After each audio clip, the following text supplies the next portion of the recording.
दाल पतली कर दो बहू, तुम्हारे माता पिता आए हैं। रात के लगभग 8:30 बज चुके थे।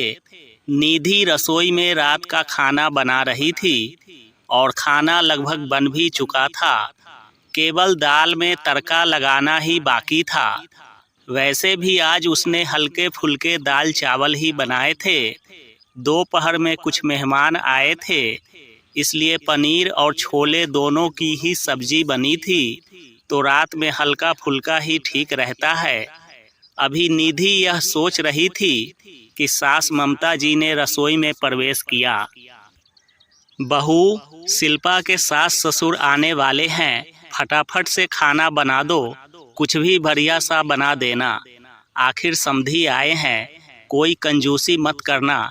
ऐसा ना हो कि कल को शिल्पा को 2 बातें सुननी पड़े। मैं ज़रा सोफे के कवर बदल देती हूँ।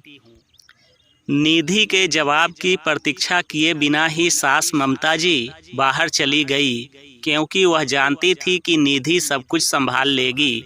लेकिन ममता जी की बात सुनते ही निधि को 10 दिन पहले की घटना याद आ गई और ना चाहते हुए भी उसका मन एक बार फिर से दुखी हो गया। दरअसल ममता जी की आदत है, वह अपने रिश्तेदारों का स्वागत बहुत ही अच्छे तरीके से करती हैं। लेकिन अक्सर जब निधि के घर से कोई भी आता है तो उन्हें उचित मान सम्मान नहीं देती हैं। जब भी निधि के घर से कोई आता है तो ममता जी अक्सर मुंह बना लेती हैं। कभी अच्छे तोहफे ना लाने का ताना देती हैं, तो कभी यह ताना देती हैं कि बेटी के घर यूं रोज रोज नहीं आया जाता। कभी बची हुई मिठाई उनके आगे रख देती हैं, तो कभी कोई और ऐसी बात जो निधि को दुखी कर देती है। लेकिन पिछली बार तो हद ही हो गई, जब निधि के माता पिता अचानक बिना किसी पूर्व सूचना के आ गए तो ममता जी ने दोबारा खाना न बनवाकर दाल को पानी डालकर पतला करने का आदेश दे दिया और दोपहर की पड़ी हुई सब्जियों में छोंक लगाकर गर्म करने को कह दिया। और रायते में तो वह खुद ही पानी डालकर चली गई। केवल खाने पीने में ही नहीं, अक्सर वह अपनी बातों से यह बता देती हैं कि निधि के परिवार में से किसी का भी यहाँ आना उन्हें पसंद नहीं है।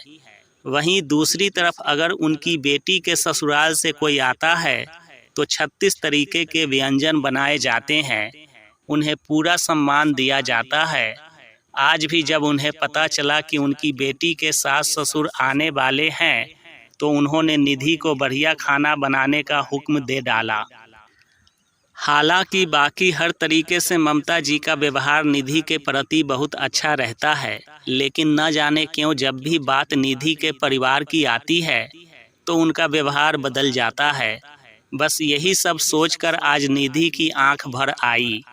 कहते हैं कि किसी के सब्र का इम्तिहान नहीं लेना चाहिए, लेकिन शायद ममता जी यह बात समझ नहीं पा रही थी, इसलिए बार बार निधि के मायके वालों को अपमानित करके वह निधि को दुखी कर रही थी। लेकिन आज न जाने कहां से निधि में भी हिम्मत आ गई। अपने आंसू पोंछकर वह हॉल में आ गई और सोफे के कवर बदलती हुई ममता जी से बोली, मम्मी जी, दीदी के सास ससुर कब तक आएंगे? क्योंकि खाना तो लगभग बन ही चुका है। अरे अभी तो तुझे बोल कर आई हूँ, इतना जल्दी खाना कैसे बन गया? मम्मी जी, वह क्या है ना, दाल चावल तो बन ही गए हैं। दाल में पानी डालकर उसे पतला कर देती हूँ, रायते में भी पानी डाल देती हूँ और दोपहर वाली जो पनीर और छोले की सब्जी बची हुई पड़ी है ना, उसे भी थोड़ा सा फ्राई करके तड़का लगा दूंगी। और पूरियों का आटा तो दोपहर का बचा हुआ पड़ा ही है, तो एक्स्ट्रा खाना बनाने की कोई ज़रूरत ही नहीं है। वैसे भी आप ही तो कह रही थी ना उस दिन कि समधी तो घर के ही होते हैं, वह तो अपने ही होते हैं, वह थोड़ी न बुरा मानेंगे अगर हम उन्हें दोपहर का खाना खिला देंगे। अब दोबारा खाना बनाएंगे तो दोपहर का खाना बेस्ट हो जाएगा ना। याद है मम्मी जी, आपको उस दिन जब मेरे मम्मी पापा आए थे तब आपने यही कहा था। तो फिर आज भी ऐसा करते हैं। दीदी के सास ससुर भी तो समधी ही हैं, घर के ही हैं, अपने ही लोग हैं, वह थोड़ी न बुरा मानेंगे। क्यों सही कह रही हूँ ना मम्मी जी?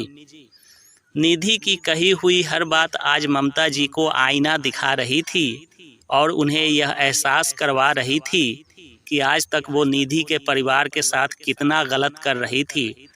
शायद इसीलिए निधि से इतना सब कुछ सुनने के बाद आज निधि से आंख मिलाने की उनकी हिम्मत नहीं हो रही थी, लेकिन फिर भी गलती का एहसास होने पर गलती को स्वीकार न करना यह ममता जी की फितरत नहीं थी।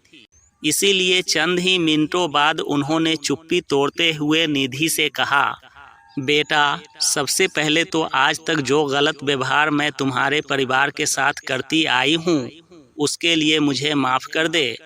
और दूसरी बात, मैं तुमसे वादा करती हूँ कि जिस तरीके का व्यवहार शिल्पा के ससुराल वालों के साथ मैं करती हूँ, जिस तरह उन्हें मान सम्मान देती हूँ, वही मान सम्मान और वही अपनापन अब से मैं तुम्हारे परिवार को भी दूंगी। देर से ही सही, लेकिन मुझ पर गुस्सा करके मुझे 2 बातें सुनाकर सही राह दिखाने के लिए थैंक यू बेटा।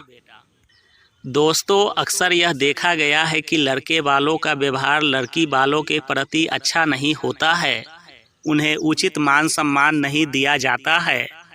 जबकि जिस माता पिता ने आपको अपने जिगर का टुकड़ा दे दिया है उनका सम्मान तो अत्यंत आवश्यक होता है, लेकिन फिर भी हमारा यह समाज न जाने क्यों उनकी अवहेलना कर बैठता है।